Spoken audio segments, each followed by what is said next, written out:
जय हिंद मेरे सभी प्यारे भाइयों को, मैं राहुल आप सभी का स्टडी IQ में स्वागत करता हूं। तो जितने भी भाई आ चुके हैं जल्दी से जल्दी एक बार वीडियो को शेयर कर दीजिए। ज़्यादा से ज़्यादा दोस्तों या शेयर कर दोगे तो जल्दी से जल्दी जितने भी बच्चे हैं वो आ जाएंगे और जो हम अभी स्टडी करने वाले, जो पढ़ाई करने वाले हैं वो उन तक भी पहुँच पाएंगे। ठीक है। और साथ में आगे बढ़ने से पहले और कोई भी नया विद्यार्थी इस वीडियो को देखे तो सबसे पहले सब्सक्राइब कर लीजिएगा चैनल को। इससे क्या होगा कि जब भी आप अगली बार कोई भी जैसे वीडियो बनाई जो आपके फायदेमंद है, जो भी आपसे रिलेटेड है, वो आप तक पहुंच पाएगी। और जो आपको अगर अच्छी लगेगी, हाँ ये चीज़ मेरी जरूरतमंद है, तो आप उसे क्लिक करके देख सकते हो। ठीक है। तो क्वेश्चन लगवाता हूँ पहला। उससे पहले एक सेकंड रुकिए, थोड़ी सी इंक चेक कर लेता हूँ, इंक है कि नहीं है, साफ दिख रहा है तो एक सेकंड रुकते हैं। SSC एक बार बताना सर, साफ दिख रहा है ये? RRB JEE और हमारा चल रहा है CDS मैथ्स। ठीक है। तो पहला क्वेश्चन लगवाता हूँ, बहुत ही प्यारा सा क्वेश्चन है। जल्दी से मैं चाहूंगा सभी बच्चे उसका आंसर दें और जब तक मैं लाइव चैट ऑन करता हूँ जल्दी से सर क्वेश्चन लगा दीजिए पहला। अगर पूरा दिख रहा है क्वेश्चन ठीक है, नहीं दिख रहा तो इंग्लिश में करवा दूंगा, फिर बाद में हिंदी में। सर पूरा दिख रहा आ रहा है पूरा क्वेश्चन? ठीक है, तो पूरा क्वेश्चन दिख रहा है, जल्दी से करिए। अगर क्वेश्चन सॉल्व हो जाए तो भी अच्छी बात है और नहीं भी हो तो 3-4 बार इसे पढ़ लेना, कम से कम जब मैं इस क्वेश्चन को सॉल्व कराऊं तो वो चीज आपको समझ आ सके।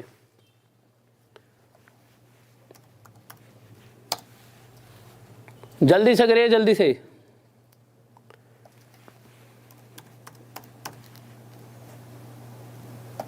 बस एक सेकंड, बस लाइव चैट ऑन कर लूं मैं, फिर उसके बाद आगे करते हैं क्लास। ठीक है, ओके। अगर क्वेश्चन सॉल्व एक सेकंड रुक जाइए, अरे यार ठीक है। तो आ जाइए क्वेश्चन पर, आ जाइए। क्वेश्चन को एक बार पढ़ लीजिए। ठीक है। अब क्वेश्चन मैं आपको समझा देता हूँ। क्वेश्चन क्या कह रहा है? A round balloon of radius r subtends an angle of alpha at the eye of an observer. ठीक है। While the angle of elevation of its centre is beta, find the height of the centre of balloon from the ground. तो question को मैं आपको समझाता हूँ। ठीक है। अगर क्वेश्चन का आंसर किस किस बच्चे का आ गया पहले बताइए। ओके ओके, ठीक है। तो देखिए क्वेश्चन ये कहना चाहता है कि कोई गुब्बारा है, तो हमने यहाँ पर एक गुब्बारा बना दिया, ये रहा।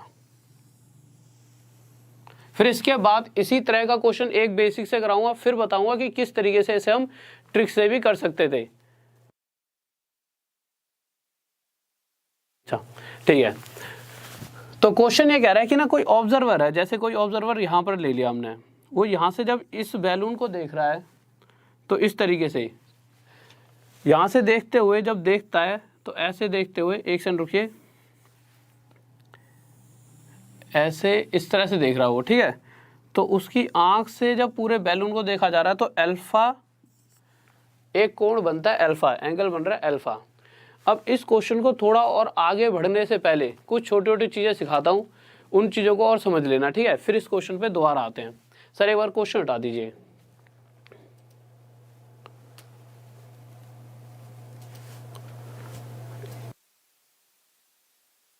ठीक है। तो देखिए क्या कह रहा है क्वेश्चन। क्वेश्चन जो भी कह रहा है उससे पहले कुछ चीजें समझते हैं छोटी छोटी। अगर मैं कहूँ कोई सर्कल है, कोई वृत्त है और वृत्त से जो दो स्पर्श रेखाएं जा रही है टेंजेंट, और वो एक दूसरे को आपस में टच कर रही हैं, तो जो दोनों टेंजेंट होंगी, जो दोनों ये स्पर्श रेखाएं, ये हमेशा आपस में क्या होती हैं? बराबर। ये बात आप सभी को पता होगी। और अगर सेंटर से, वृत्त के सेंटर से कोई भी रेडियस जाके यहाँ पे टच हो रही है, कहाँ पे टच हो रही है? जहाँ पर ये टेंजेंट छू रही है वृत्त को, सर्कल को जहाँ पे टेंजेंट छू रही है, वहाँ पे हमेशा कितने डिग्री एंगल बनता है? 90 डिग्री का। इसी तरह से अगर यहाँ से मैं यहाँ पे टच करूँ तो कितने डिग्री एंगल बढ़ेगा? 90 डिग्री का। यहाँ पर इसका यूज होने वाला है इन सभी चीज़ों का। ठीक है।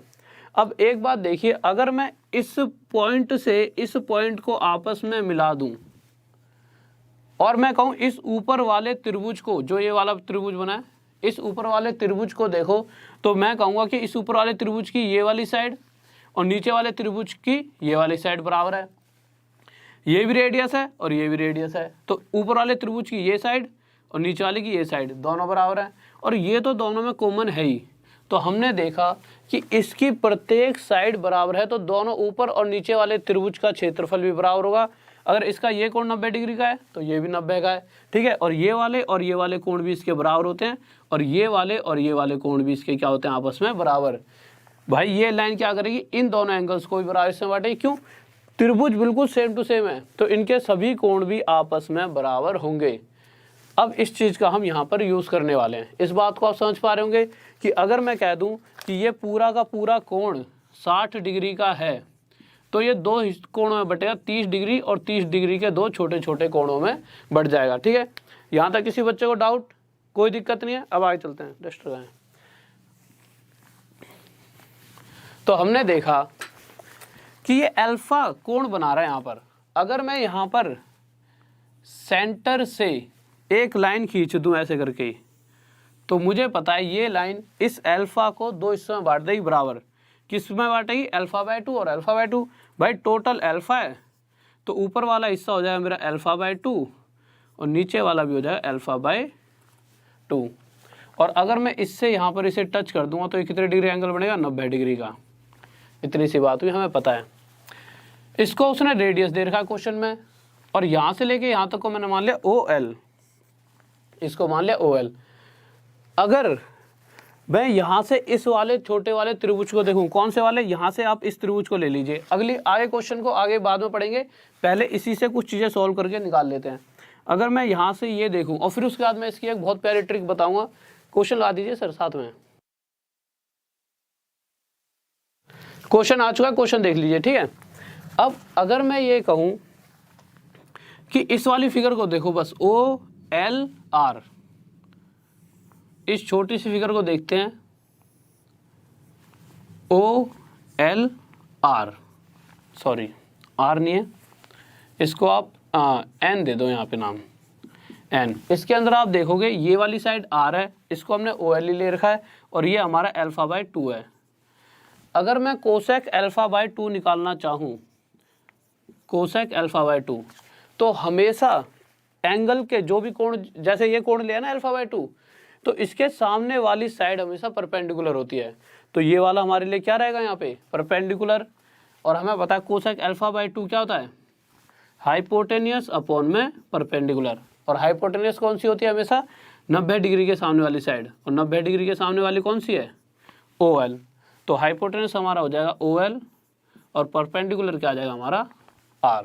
तो यहाँ से कोसेक अल्फा बाय 2 आ गया मेरा OL बाय R। इसको मैं यहाँ पे साइड में लिख लेता हूँ, यहाँ पे लिख लेते हैं, कोसेक अल्फा बाय 2 आ गया हमारा OL बाय R।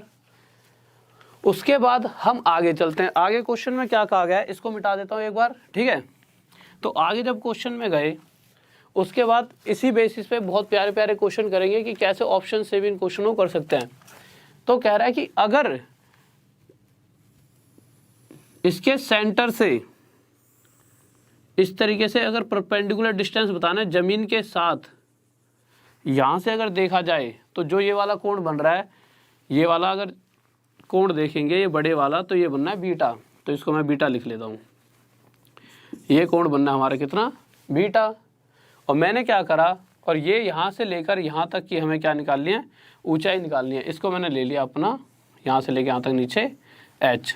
अब अगर मैं इस बड़े वाले त्रिभुज को देखता हूँ, इन सबको मिटा देता हूँ, ये तो उससे तो निकल गया, जो होना तो हो गया। ठीक है, अब इन्हें भूल जाओ। अब इस पे आ जाओ कि यहाँ से कह रहा है, यहाँ से अगर इसके सेंटर के साथ एंगल बनाया जाए तो बनना है बीटा। अब इस वाली फिगर पे आते हैं, वो वाली फिगर भूल जाओ थोड़ी देर के लिए। तो इस वाली फिगर में अगर मैं कहूँ कि फिगर ऐसे बनी हुई है, ये 90 डिग्री का है और ये हमारा बीटा है, ये तो वैसे ही साफ दिख रहा है, ये लिख लेते हैं। तो साइन बीटा, तो मैंने क्या कहा था कि जिस एंगल के सामने वाली जो साइड होती है, तो भाई इस वाले इतने बड़े कोण के लिए ये पूरी पूरी क्या है हमारी, H, परपेंडिकुलर। तो साइन बीटा क्या होता है, परपेंडिकुलर अपॉन में हाइपोटेनियस। और इसके लिए जो परपेंडिकुलर है वो यहाँ से लेकर यहाँ तक की क्या है, ऊंचाई, और वो क्या दे रखी है, H। और ये हाइपोटेनियस कितना है हमारे लिए, इसको H की जगह हम कुछ ले लेते हैं क्योंकि यहाँ पे चलो ठीक है, हाइपोटेनियस क्या दे रखा हमारे को, OL। तो ये दे रखा हमारे को OL। तो यहाँ से हमारे पास साइन बीटा आ गया H अपॉन में OL। तो इसको भी हम यहाँ पर रख लेते हैं, साइन बीटा H अपॉन में OL। इतनी सी बात आ गई आपकी। ठीक है, अब एक बात बताइए, अगर मैं आपसे बोलूँ कि इसको थोड़ा मिटा दूँ, ये चीज़ अगर आपको समझ आ गई हो, तो अब हम क्योंकि इसको मिटा देते हैं, अब हम आगे आए तो मैंने क्या करा, यहाँ से h की वैल्यू निकाली, h की वैल्यू आ गई OL साइन बीटा। h की वैल्यू तो निकालनी है मैं, और OL की जगह मैं क्या रख सकता हूँ, अगर यहाँ से मैं OL की वैल्यू निकालूँ तो ये आ सकती है मेरी R कोसेक अल्फा बाय 2 बराबर मेरा OL आ जाएगा। और इस OL की वैल्यू को अगर मैं यहाँ पुट कर दूँ तो H बराबर आ जाएगा R cosec alpha by 2 sign beta, और यह हमारा क्या हो जाएगा आंसर। अब ये तो देखो इस तरह से दे रखा है, ठीक है। अब इसी तरह का एक और क्वेश्चन अगर इस तरह से करेंगे और क्वेश्चन आ गया उस तरह का तो बहुत टाइम लग जाए, तो मैं आपको एक बहुत प्यारी सी ट्रिक बताऊंगा, ठीक है, अगले क्वेश्चन की। तो अगला क्वेश्चन लगाइए सर।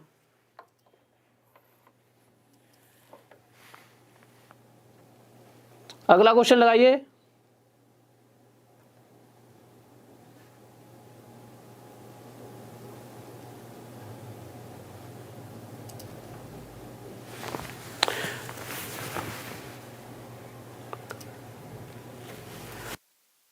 देखिए नेक्स्ट क्वेश्चन कितना, ये लेंथी क्वेश्चन आप देख रहे थे कि ये थोड़ा लेंथी था, ठीक है। अब इस क्वेश्चन को देखिए, इस क्वेश्चन के को किस तरीके से हम बहुत ही इजी वे में करने वाले हैं। इसी तरह का क्वेश्चन है, सेम टू सेम लगा दिया सर नेक्स्ट क्वेश्चन आपने। इसी तरह का नेक्स्ट क्वेश्चन आपका सेम टू सेम, और किस तरह से हम इजी वे में करेंगे इसे एक बार पढ़ लो ढंग से, जब तक मैं इंक डाल लूँ थोड़ी सी, ठीक है। इंक कहाँ रख दी,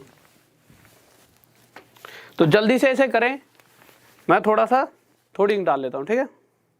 ये वाला मार्कर भी अच्छा नहीं,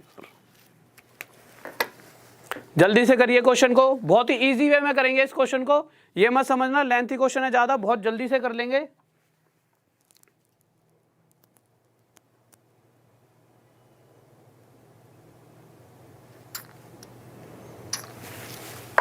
देखो भाई क्वेश्चन पर आए थे। अब इस क्वेश्चन को कैसे हम विद इन सेकेंड में करेंगे, तो हम आगे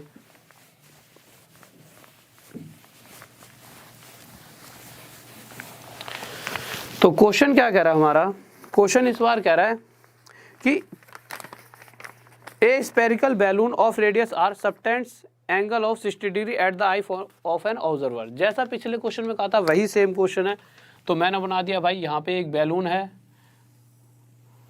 अगर इस क्वेश्चन को और भी जल्दी करना है तो इसके लिए मैं आपको ऑप्शन रख देता हूँ, चलो ठीक है। तो ऑप्शन दे रखे हैं कि वो पूछना चाहता है कि h बराबर 8, पहला ऑप्शन, और ये ऑप्शन के बिना हो ही नहीं सकता क्योंकि उसने पूछा ऐसे है कि h बराबर r, क्या ये सही है, या दूसरा ऑप्शन h बराबर √2r होगा। सर यहाँ तक दिख रहा है, देखना एक बार, ठीक है। तीसरा ऑप्शन दे रखा है हमारे को h बराबर √3r, और चौथा ऑप्शन दे रखा है हमारे को h बराबर 2r। इस तरीके से ऑप्शन दे रखे हैं और कह रहा है इन चारों में से कौन सा सही होगा। या तो हम पूरे वे से चल सकते हैं, या फिर जैसे मैं बता रहा हूँ उस वे से चलोगे तो पेपर में जल्दी से जल्दी क्वेश्चन को कर पाओगे। तो फिर वही चीज कह रहा है, यहाँ से देखने पर थोड़ा टेढ़ा मेढ़ा हो गया, ऐसा करते हैं, यहाँ से ऐसे बना देते हैं, ठीक है।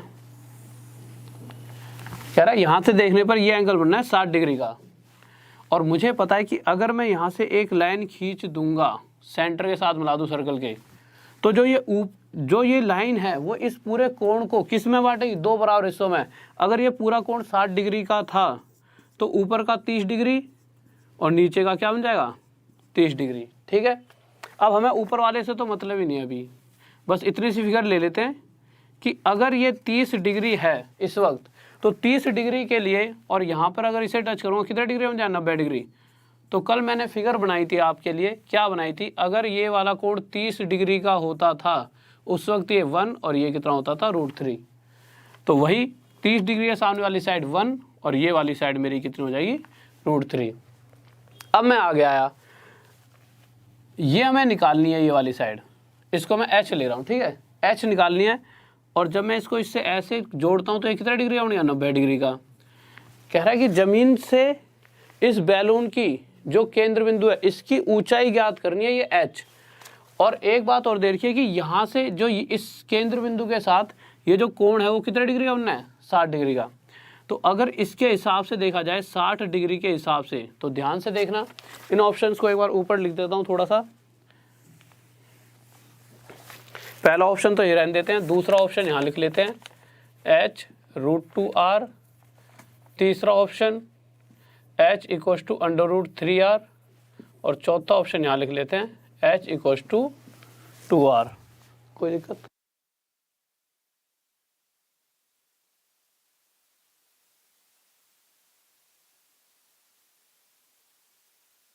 हाँ जी स्टूडेंट, देखिए तो हमने क्या करा था, ये 30 डिग्री ले रखा था, ठीक है। तो 30 डिग्री के सामने क्या फिगर बनाई थी, 30 के सामने वाला 1, ये 1 हो गया, और ये हमारा नीचे वाला जो परपेंडिकुलर होता है ये क्या होता है, √3। जल्दी जल्दी में, ठीक है, ये गलती से √3 लिख दिया था, तो ये हमारा क्या हो जाएगा, √3 बेस। अब जब हम आगे आए तो मैंने क्या करा, मैंने एक यहाँ से लेकर यहाँ तक परपेंडिकुलर खींचा, ठीक है, खींच दिया। उसके बाद मैं क्या देखूंगा कि ये 90 डिग्री का है, ठीक है। तो अगर ये पूरा टोटल हमारा 60 डिग्री का है, इस वाले को मिटा देते हैं, यहाँ से बस हमें पता लग गया एक है। 60 डिग्री के लिए ये पूरा कितना हो जाता है, √3, और ये कितना हो जाएगा हमारा, ये √3, और ये हो जाएगा हमारा 1। अब आ जाते हैं क्वेश्चन पर। तो हमने ये देखा कि इस फिगर के हिसाब से जो ये r की वैल्यू 1 है, और उस वक्त इसकी पूरी ऊंचाई कितनी है, √3। अब वैल्यू पुट करके देख लो। क्वेश्चन कह रहा है h बराबर r है, तो यहाँ से पता लग रहा है बराबर नहीं है। दूसरा ऑप्शन देखा h बराबर √2r है, h बराबर √2r। हाँ जी स्टूडेंट्स, देखना एक बार, हो गया स्टार्ट क्लास। वो एकदम टेक्निकल फॉल्ट हो गया थोड़ा सा, देखिए जल्दी से बताइए, होगी स्टार्ट। तो एक बार यस यस करके लिख दीजिए, जल्दी से बताओ, जल्दी से बताइए, स्टार्ट हो गया तो जल्दी से एक बार। हो गया, चलो ठीक है। तो देखिए इस क्वेश्चन को दोबारा से जल्दी जल्दी कर लेते हैं। सर क्वेश्चन लगा दीजिए जल्दी से एक बार, ठीक है। तो दूसरा क्वेश्चन देखिए दोबारा से लगा लेते हैं, ठीक है। और जल्दी से एक बार शेयर कर दीजिए, जितने भी भाई आ चुके थे वो सब, उनको लगा कोई दिक्कत हो गया उसकी वजह से वो चले गए हैं, तो जल्दी से एक बार उन सभी के लिए शेयर कर दो, और जल्दी से जल्दी सभी को बुला लो, फिर बहुत बेहतरीन तरीके से इस क्वेश्चन को करने वाले हैं। तो जल्दी से दोबारा से मैं आपको समझाता हूँ इस क्वेश्चन को। सर जल्दी से एक बार क्वेश्चन लगा दीजिए।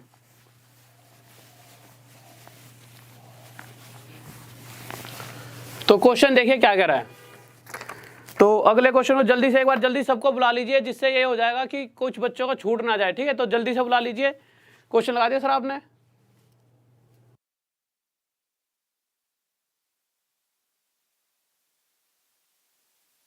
तो देखिए स्टूडेंट क्या कर रहा है। तो क्वेश्चन क्या था हमारा, क्वेश्चन ये था कि एक गुब्बारा था, ठीक है, इस तरीके से, इसको भी थोड़ा मिटा लेते हैं। एक गुब्बारा दे रखा था, ये हमने बना लिया। उसके बाद वो क्या कह रहा था कि यहां से कोई इसे देख रहा था, तो देखने पर जब कोण बना, तो वो कोण बन गया था हमारा 60 डिग्री का। और हमें ये बात भी पता है कि अगर कोई सर्कल हो और उसकी दो टेंजेंट ऐसे आपस में एक दूसरे को छूती हैं, स्पर्श रेखाएं एक दूसरे को आपस में छूती हैं, तो जो सेंटर से होते हुए जो लाइन जाती है वो इस वाले कोण को, जो ये वाला कोण है, इसको दो बराबर हिस्सों में ये वाली लाइन बांटती है। तो इसी तरह से अगर सेंटर से मैं एक लाइन यहाँ से यहाँ पे टच कर दूं, तो इस पूरे कोण को ये लाइन दो बराबर हिस्सों में बांटने वाली है। और मुझे पता है ये पूरा कोण है कितने डिग्री का, क्वेश्चन कह रहा है 60 डिग्री का। तो 60 में से ऊपर वाला 30 डिग्री का, और नीचे वाला भी क्या हो जाएगा हमारा 30 डिग्री का, ठीक है।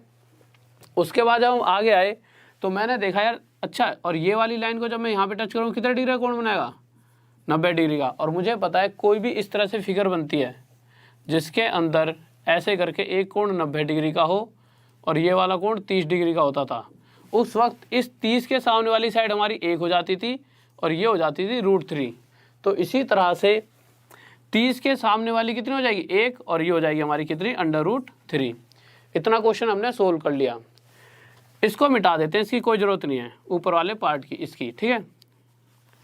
अब कह रहा है कि एक और एंगल बन रहा है, ठीक है, इसको मिटा लेते हैं। एक और एंगल बन रहा है, और वो एंगल अगर हम यहाँ से देखते हैं तो जमीन के साथ होते हुए बन रहा है इस तरीके से, ठीक है। और यही वाली ऊंचाई पूछी गई है कि जमीन से इस गुब्बारे के केंद्र बिंदु की कितनी दूरी है ऊंचाई, ये वाली h पूछी है। अब मुझे पता है इसको √3 ले रखा था हमने, ठीक है, ये हमारा क्या था √3। और मुझे पता है जब ये पूरा कोण उसने दे कितना रखा क्वेश्चन के अंदर, ये पूरा कोण दे रखा हमारे को 60 डिग्री कि जमीन के साथ इस तरह से छूते हुए ये जो इस केंद्र बिंदु के साथ 60 डिग्री का कोण बनता है। आपको भी इसमें से किसी भी चीज़ की जरूरत नहीं है, बस हमें ये पता लग गया कि 30 डिग्री के हिसाब से ये कितनी थी, 1। अब जब हम आगे आते हैं तो मैंने 60 डिग्री के हिसाब से देखा, 60 डिग्री के हिसाब से 60 डिग्री की अगर फिगर इस तरीके से 60 डिग्री का कोण है तो 60 डिग्री के कोण के लिए ये √3 होता है और ये 1, तो इसलिए ये पूरा हो गया हमारा यहाँ से लेके यहाँ तक √3 और ये हो गया 1। अब आ जाते हैं ऑप्शंस पे, बिना ऑप्शंस के भी करके देख लेते हैं। मुझे अगर बिना ऑप्शन के करते तो कैसे करते, क्वेश्चन में ये बता रखा है ये हमारी क्या है R और ये हमारी क्या है H। अगर इसके हिसाब से देखा जाए तो √3 हमारी किसके बराबर है, H के बराबर है, ठीक है। तो यहाँ से 1 की वैल्यू 1 की वैल्यू क्या आ जाएगी, H/√3 और 1 हमारा किसके बराबर है, R के। तो मैं 1 की जगह यहाँ पे क्या लिख सकता हूँ, R और √3 इधर आगे मल्टीप्लाई हो जाएगी। सर एक बार दिखाना, यहाँ तक दिख रहा है, जल्दी से दिखाइए, ठीक है दिख रहा है। तो जब √3 यहाँ के मल्टीप्लाई होगी तो इधर लिख देता हूँ, तो H बराबर आ जाएगा √3R और यही हमारा क्या आ जाएगा आंसर। बट अगर ऑप्शन से देखते इसे तो ऑप्शन से किस तरह से करते हैं, इस बात को आप समझ पा रहे होंगे। किसी बच्चों को डाउट जल्दी से बताइए।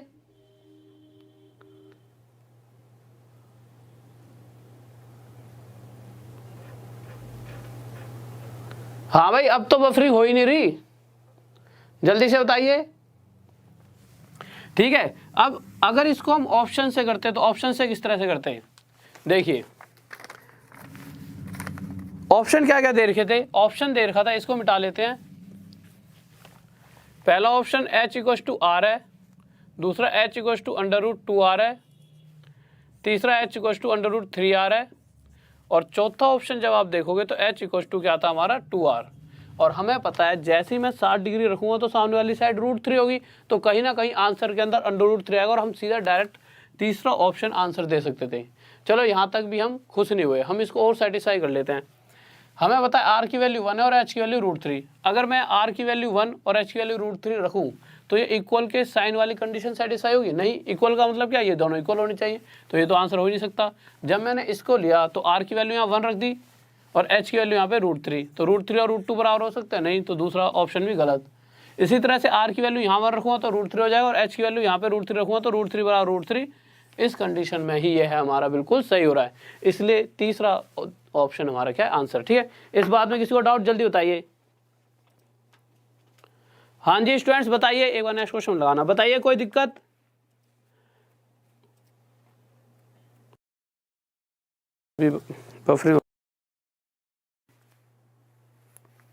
कोई दिक्कत हो रही है क्या अभी भी, जल्दी से बताइए।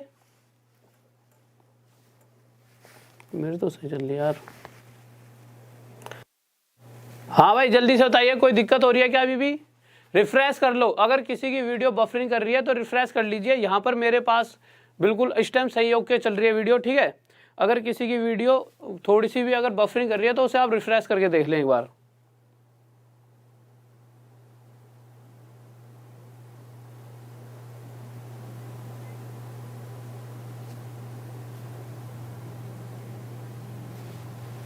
ठीक है, नेक्स्ट क्वेश्चन देखते हैं जल्दी से, नेक्स्ट क्वेश्चन लगाइए जल्दी से।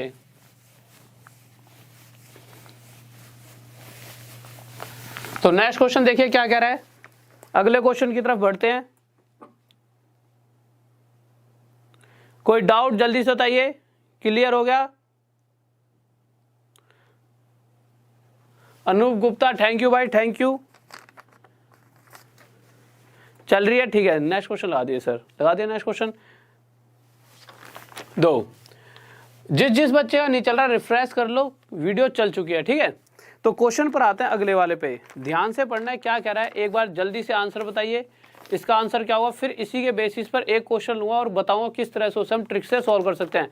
पूरे वे से ना जाकर हम उसे किस तरह से जल्दी सॉल्व कर सकते हैं, ठीक है। तो अगला क्वेश्चन आपके सामने आ चुका है, इसे जल्दी से करें। क्या कह रहा है एक बार मैं पढ़ के आपको बता देता हूँ। जिस बच्चे का हो जाए बढ़िया है, ना हो तो एक बार बस पढ़ के देख लेना, जिससे कि जब मैं समझाऊं तो चीज़ें समझ आए। कह रहा है the angle of elevation of a cloud from height h above the level of water in a lake is alpha and the angle of depression of its image in the lake is beta. Find the height of the cloud above the surface of the lake. एक झील में पानी के स्तर से ऊपर ऊंचाई h से एक बादल का कोण अल्फा है, ठीक है। तो क्वेश्चन जो कहना चाहता है उसे बिल्कुल ध्यान से सुनना। कह रहा है ये कोई झील है, इस तरह से मैंने झील बना दी, ठीक है, पानी की झील है।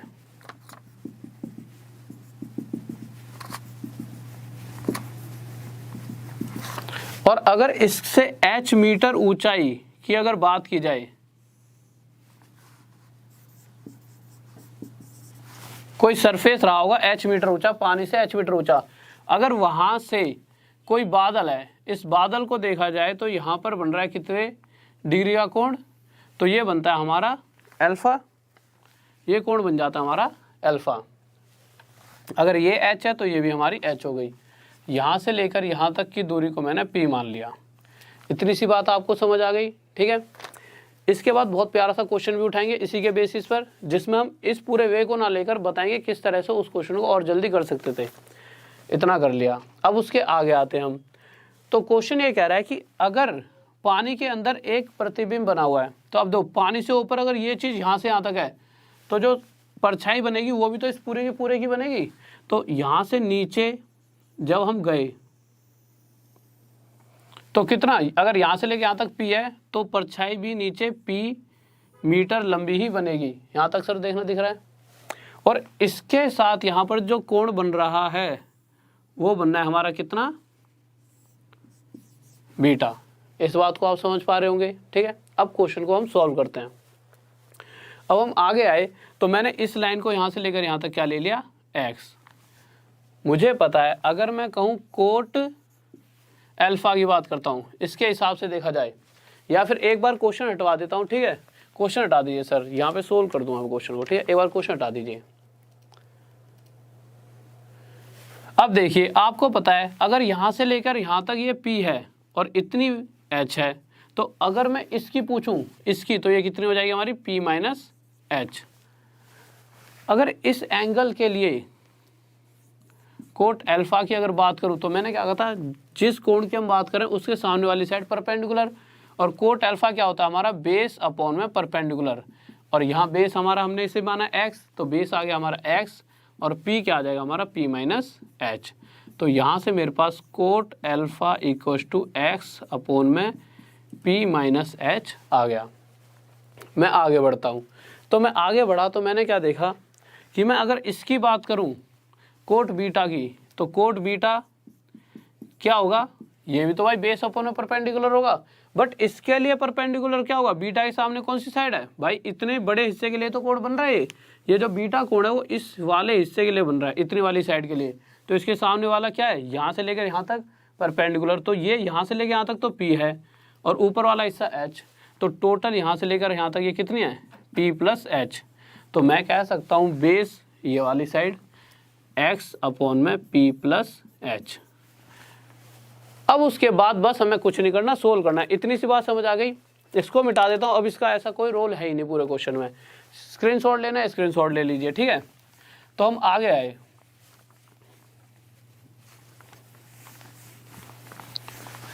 तो मैंने क्या करा, इसको इधर ले गया तो इसके साथ मल्टीप्लाई जैसे ही करा तो ये आ जाए coat alpha p quote alpha minus h quote alpha, और इसी तरीके से ये बराबर हो गया x के, ठीक है। और इसी तरह से जब मैं इसे इधर लेके आ रहा हूँ तो यहाँ से x की वैल्यू क्या आ जाएगी, p कोट बीटा प्लस में h कोट बीटा। अब आप देखोगे कि x के बराबर ये भी है और x के बराबर ये भी है, तो इन दोनों को मैं आपस में बराबर रख सकता हूँ। तो मैं कह सकता हूँ p quote alpha minus h quote alpha equals to क्या हो जाएगा, p quote beta plus h quote beta. इसके बाद ट्रिक भी बताऊंगा, ठीक है, ये चीज़ें भी जरूरी हैं, ठीक है। अब आगे आए तो इसको जब मैंने सोल्व करा तो मैं क्या करूँगा, p वालों को एक साइड ले जाओ और h वालों को एक साइड। तो इस p को जब मैं इधर लेके आऊँगा तो ये बन जाए p quote alpha minus p quote beta equals to, जब इसको इधर ले गया तो ये हो जाएगा h, हाँ ठीक है, h कोट बीटा प्लस में इसको मिटा देता हूँ, इसको स्क्रीनशॉट लेना है, इतना ले लीजिए, प्लस में h quote alpha.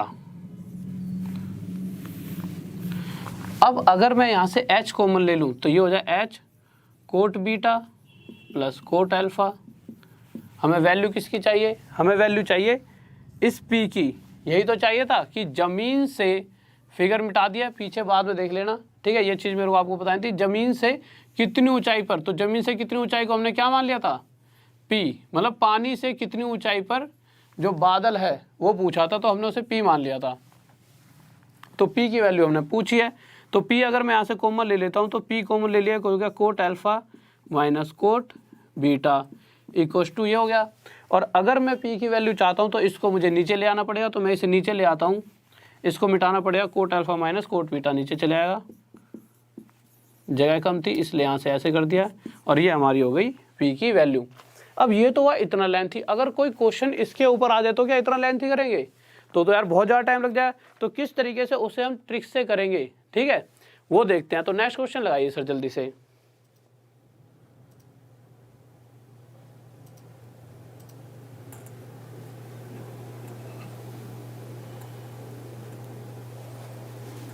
Next question लगाइए जल्दी से, नेक्स्ट क्वेश्चन लगाइए सर। लगा दिया। अब देखिए नेक्स्ट क्वेश्चन, देखिए हम किस तरीके से, बहुत ही प्यारे तरीके से करने वाले हैं। लगा दिया आपने नेक्स्ट क्वेश्चन सर? ठीक है, तो नेक्स्ट क्वेश्चन देखिए जल्दी से क्या कह रहा है। और मैं चाहता हूं मैक्सिमम स्टूडेंट्स क्वेश्चन को ढंग से पढ़ लीजिए, जिससे कि जब इस क्वेश्चन को कराया जाए तो उस क्वेश्चन को आप जल्दी से जल्दी समझ पाएं। तो जल्दी से देखिए क्या कह रहा है क्वेश्चन।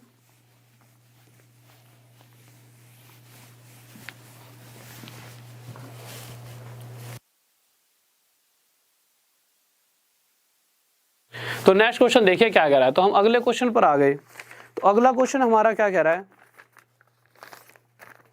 कह रहा है झील से 200 मीटर ऊपर एक बादल से ऊंचाई का कोण, the angle of elevation of a cloud from a point 200 metre above lake is 30 degree. जैसे कोई झील रही होगी, बहुत ध्यान से समझना है, तरीका आसान है पर जितना ध्यान से समझोगे उतनी जल्दी और उतने ही दिनों तक, आपको ज़्यादा दिनों तक वो याद रहेगा। कह रहा है ये कोई झील है, इससे 200 मीटर ऊपर ऐसे कोई सरफेस बना हुआ है। ठीक है भाई, बना दिया हमने 200 मीटर ऊपर सरफेस। इस 200 मीटर ऊपर सरफेस से एक बादल को जब देखा गया तो यहाँ पर देखने पर जो ये कोण बन रहा है वो कितने डिग्री का बनना है? 30 डिग्री का। यहाँ से इस सरफेस से खड़े होकर अगर देखा जाए तो ये वाला जो इस बादल को देखने पर 30 डिग्री का कोण बनता है। फिर कह रहा है इस 200 को मिटा के यहाँ लिख लेता हूँ, ठीक है, बाद में लिख लेंगे उस तरफ। अब पानी है, ये बना दिया भाई पानी। कह रहा पानी के अंदर यहाँ से लेकर यहाँ तक की जो ऊंचाई है ना, इसकी पीछे नीचे प्रतिबिंब बन गया, नीचे परछाई। तो जब मैं परछाई बनाऊंगा तो नीचे ऐसे जाकर ये कहीं यहाँ पहुँच जाएगा। और कह रहा है इस वक्त जब यहाँ से हम इस एंगल को देखते हैं तो कितने डिग्री का एंगल बनता है? ये बन जाता है हमारा 60 डिग्री का कोण। अब बहुत ध्यान से समझना आपको ये बात पता है, अगर आपने जिस बच्चे ने कल क्लास ली होगी आपको पता, अगर ये 30 डिग्री का कोण है तो 30 डिग्री के सामने वाली साइड ये कितनी हो जाती है? 1, और ये हो जाती है हमारी √3। किस वक्त? जब कोण 30 डिग्री का है।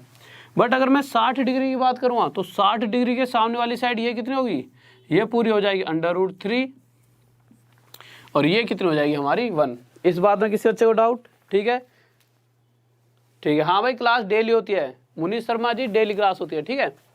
तो यहाँ से लेकर यहाँ तक हो जाएगी √3। पर आप एक बात देखिए, 60 डिग्री के हिसाब से यहाँ से लेकर यहाँ तक की लंबाई 1 है, और 30 डिग्री वाली, जब 30 डिग्री के कोण की बात करते हैं तो यहाँ से लेकर यहाँ तक की लंबाई √3 है। क्या कभी ऐसे हो सकता है कि किसी एक ही चीज़ की दो अलग अलग लंबाइयाँ हों?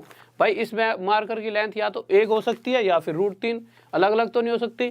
तो इन दोनों को आपस में बनाने के लिए हमने कल देखा था कैसे करते थे। हम क्या करते थे, इसको 1 के साथ और इसको √3 के साथ मल्टीप्लाई करेंगे। अब अगर इस और इसका अनुपात सेम रखना है तो अगर यहाँ √3 की मल्टीप्लाई है तो यहाँ भी हमें √3 की मल्टीप्लाई करनी पड़ेगी, और अगर 1 की मल्टीप्लाई यहाँ है तो यहाँ भी। पर यहाँ 1 के साथ 1 की मल्टीप्लाई करूँ 1 ही रहेगा, तो कोई फालतू की ज़्यादा जरूरत नहीं करने की, ठीक है, टाइम भी वेस्ट होगा। तो जब मैं √3 के साथ √3 मल्टीप्लाई करी तो ये मेरा पूरा हो जाएगा, मिटा देता हूँ, ठीक है, ध्यान रखना, ये हो जाए मेरा पूरा 3, ये √3 मल्टीप्लाई 1 √3 हो गया, तो ये पूरी हमारी हो गई √3। अब कंडीशन सेटिस्फाई कि हाँ अब इसके हिसाब से जो जो चीज़ें दी गई हैं बिल्कुल सही है। मैंने देखा यहाँ से लेकर यहाँ तक पूरा कितना हो रहा है? 3 और 1 4। इस 4 में से पानी से नीचे वाले हिस्से की लंबाई कितनी होगी? 2, जो टोटल 4 है 3 यहाँ लिख लेते हैं।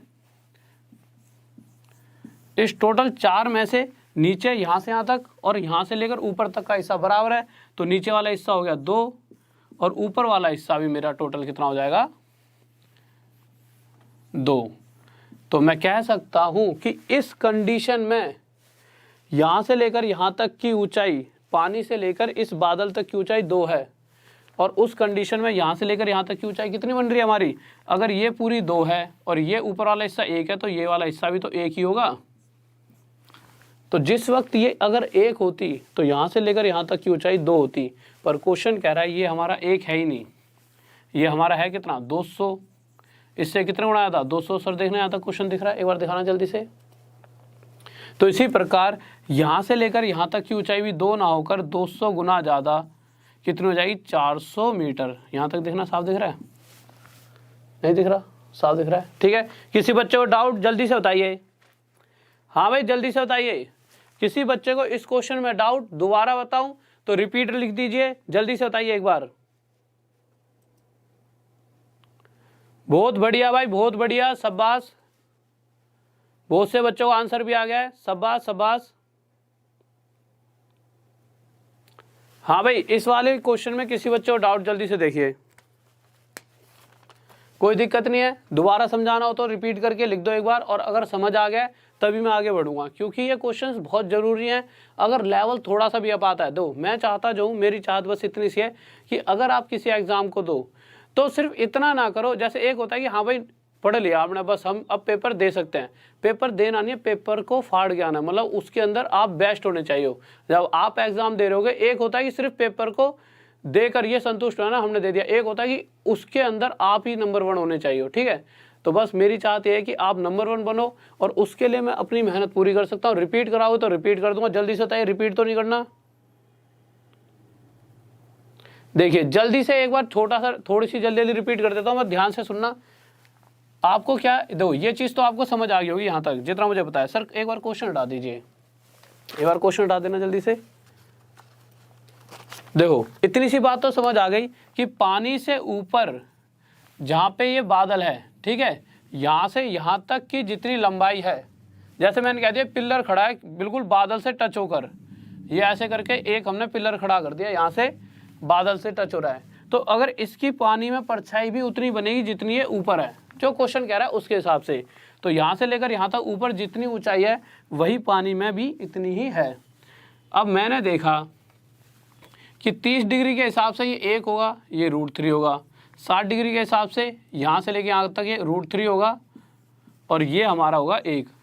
पर यहाँ से लेकर यहाँ तक की वैल्यू या तो 1 ही होनी चाहिए थी या फिर √3। तो इन दोनों को बराबर करने के लिए इसके 1 की मल्टीप्लाई कर दी इसके साथ √3 की, और इसका रेशो क्या है, यही रहे 1 और √3 रहे, इसके लिए हमने √3 मल्टीप्लाई यहाँ तो यहाँ भी करी, और जब हम यहाँ पे √3 मल्टीप्लाई करेंगे तो ये वाली साइड हमारी यहाँ से लेकर यहाँ तक हो जाएगी 3, और उस वक्त ये √3 मल्टीप्लाई 1 √3, और ये भी √3 मल्टीप्लाई 1 √3, और कंडीशन पक्का पक्का सेटिस्फाई। अब आपको अभी मैंने एक बात बताई थी, अगर मैं यहाँ से एक खंबे को, आपने इसको हमने एक लिया था, ठीक है, तो जितना ये उतना ऊपर है उतना ये नीचे भी बन रहा है। अब आप देखिए यहाँ से लेकर यहाँ तक 3 है, और इस लाइन पे सीधा यहाँ पे आके अटेंगे तो यहाँ से लेकर यहाँ तक ऊपर 1 है, तो ये पूरा 4 हो गया। अगर ये पूरा 4 है तो ये नीचे वाला हिस्सा और ऊपर वाले हिस्से की बराबर लंबाई है, तो ऊपर वाले हिस्से की लंबाई कितनी हो जाएगी इस पिलर की 2। इस पिलर में से यहाँ से लेकर यहाँ तक हिस्सा 1 है, तो ये वाला हिस्सा हो गया 1। तो इस पिलर का ये वाला हिस्सा अगर 1 है, मतलब यहाँ से लेकर यहाँ तक की सरफेस की ऊंचाई 1 है, पर क्वेश्चन कर रहा है 1 नहीं है 200, कितने गुणा था 200, तो इस पिलर की लंबाई 2 थी ना, तो 2 ना होकर 200 ना आया, कितनी हो जाएगी 400 मीटर। और अगर अभी भी अगर आपको समझ नहीं आया तो आप ऐसा करना, आप जब दोबारा वीडियो देखोगे ना बाद में, तो आराम से धीरे धीरे थोड़ा स्लो करके, जैसे भी आप देखोगे तो दोबारा पक्का समझ आ जाएगा, इतना मुश्किल नहीं है, ठीक है। इसको एक बार अपने आप भी करके देखोगे तो एकदम आपका अपना ही हो जाएगा, ठीक है। ऐसी कोई दिक्कत मत लेना कि अगर अभी नहीं हो रहा तो नहीं हो पाएगा, बहुत आराम से हो जाएगा। नेक्स्ट क्वेश्चन लगाइए सर जल्दी से। ऊपर वाला 2 इसलिए हुआ है, ये पूरा टोटल 4 हो गया, तो पानी से नीचे वाला हिस्सा जितना है उतना ही ऊपर वाला है, तो पानी से नीचे वाला आधा और इससे ऊपर वाला भी आधा, तो 4 को 2 में मैंने बांट दिया। आगे बात समझ। नेक्स्ट क्वेश्चन देखिए,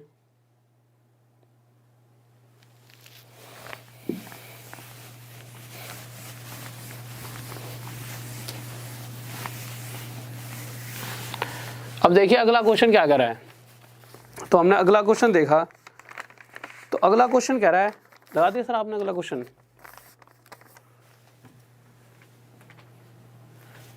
कौन सा?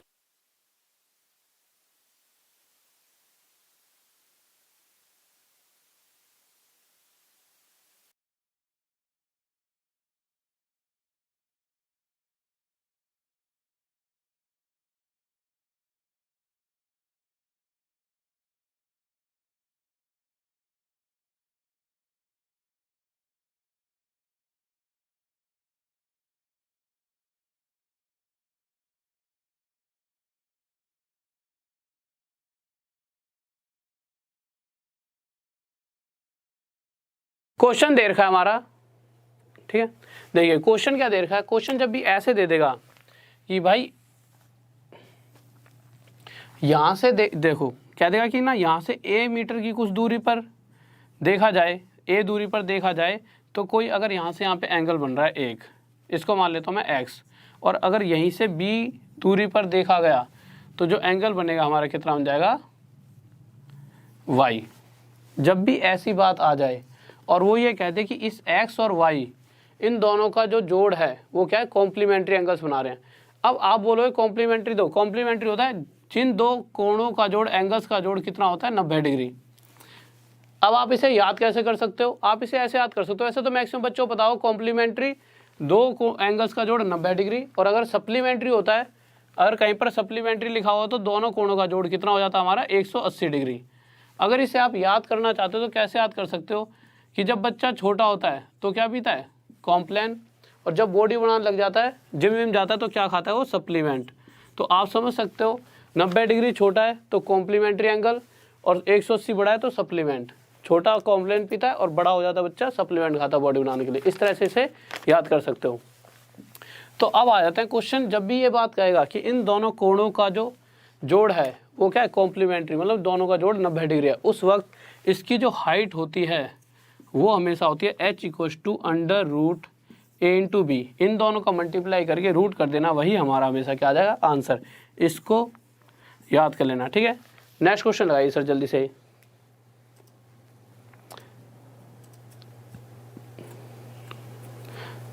नेक्स्ट क्वेश्चन देखिए, बहुत बढ़िया भाई, बहुत बढ़िया। हिंदी में भाई ऐसा है, हिंदी में ना थोड़ा सा नीचे पढ़ रहा था। अगला क्वेश्चन देखिए, उसकी हिंदी दे रखी है, ठीक है, वहां से आपको ये समझ आ जाएगा। सेम यही क्वेश्चन है, बस उसमें वैल्यूज दे रखी है, इसकी हिंदी कट गई है। अगला क्वेश्चन देखो क्या कह रहा है।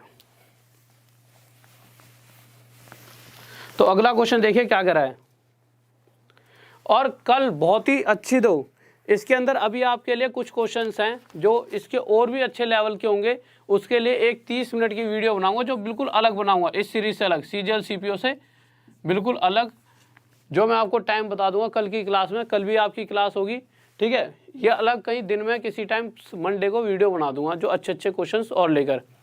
कल आपकी ट्रिग्नोमेट्री स्टार्ट हो जाएगी, पूरी कोशिश रहेगी, तो कोशिश करना अच्छे से अच्छे लेवल के क्वेश्चन कराऊंगा, जीरो से उठाते उठाते हर उस लेवल का क्वेश्चन करा दूंगा जिस लेवल की आप इच्छा रखते हो, ठीक है। तो ट्रिग्नोमेट्री के क्वेश्चंस भी कराए जाएंगे कल, तो कल आ जाना करेक्ट 9 बजे। आज तो थोड़ी सी हमारी क्लास में दिक्कत बन गई, ठीक है, बट ये है कि नेट वेट तो दो, नेट तो ऐसी चीज़ है यार, वो तो कभी भी जा सकता है, दिक्कत कहीं पे भी बन सकती है, ठीक है, नेट के ऊपर किसी का जोर नहीं है। तो 9 बजे कल आ जाना। इस क्वेश्चन को करिए, लास्ट वाले को क्या करा है। तो लास्ट क्वेश्चन को क्या देखते हैं सर, क्लास कंटिन्यू।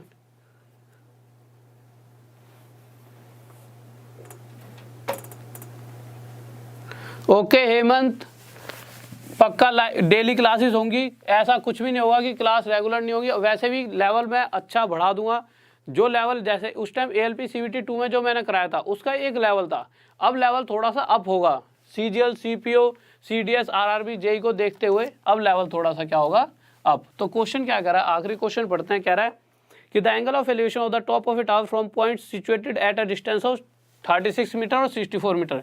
कह रहा है 36 मीटर दूरी पर से एक एंगल बन रहा है, और यही 64 मीटर दूरी, यहाँ से अगर 64 मीटर की दूरी पर देखे जाए तो एक एंगल और बन रहा है। इसको मैं x ले लेता हूँ और इसको मैं y।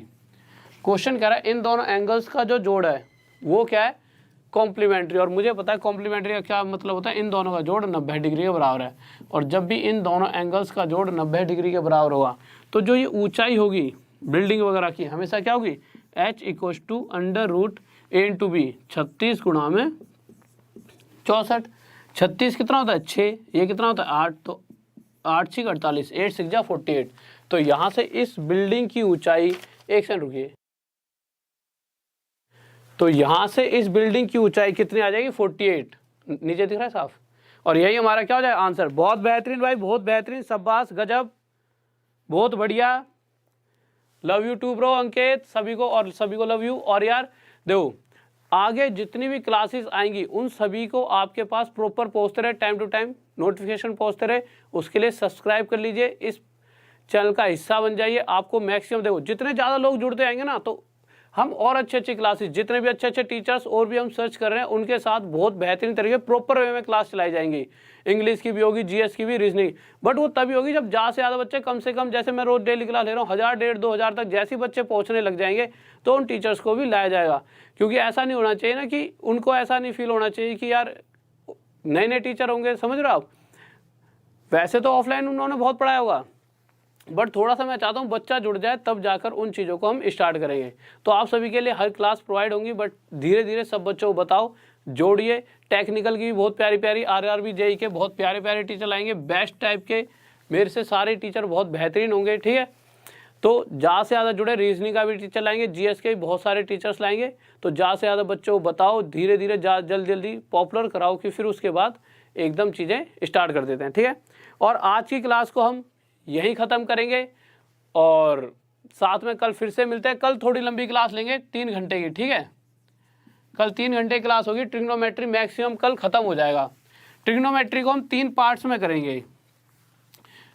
पहला पार्ट जिसके अंदर हम थीटा की वैल्यू से मैक्सिमम क्वेश्चंस को करना सीखेंगे कि किस तरीके से थीटा की वैल्यू डायरेक्ट रख के आंसर आ सकता है, कभी कभी ऑप्शन में रख के, कभी कभी थीटा की वैल्यू ऐसी हो जाती है कि पता नहीं लग पाती क्या रखनी है, तो उस वक्त क्या सोचें। फिर उसके बाद जब दोनों कोणों का जोड़ 90 डिग्री होता है इस तरीके से, और एक सीरीज होती है जिसके अंदर फॉर्मूलेस वगैरह रखते हैं, तो फॉर्मूलों से बचने के लिए क्या करेंगे और फिर उठा लेंगे एकदम हाई लेवल के क्वेश्चंस कि अगर उन क्वेश्चनों को भी आसानी से कैसे किया जा सकता है। तो इस तरह के कल क्वेश्चंस होंगे ट्रिग्नोमेट्री के। 3 घंटे की क्लास चलेगी मैक्सिमम। तो कल मिल जाना सब बच्चे 9 बजे। ओके स्टूडेंट, तो इसी क्लास को आज यहीं समाप्त करते हैं और जय हिंद, जय भारत।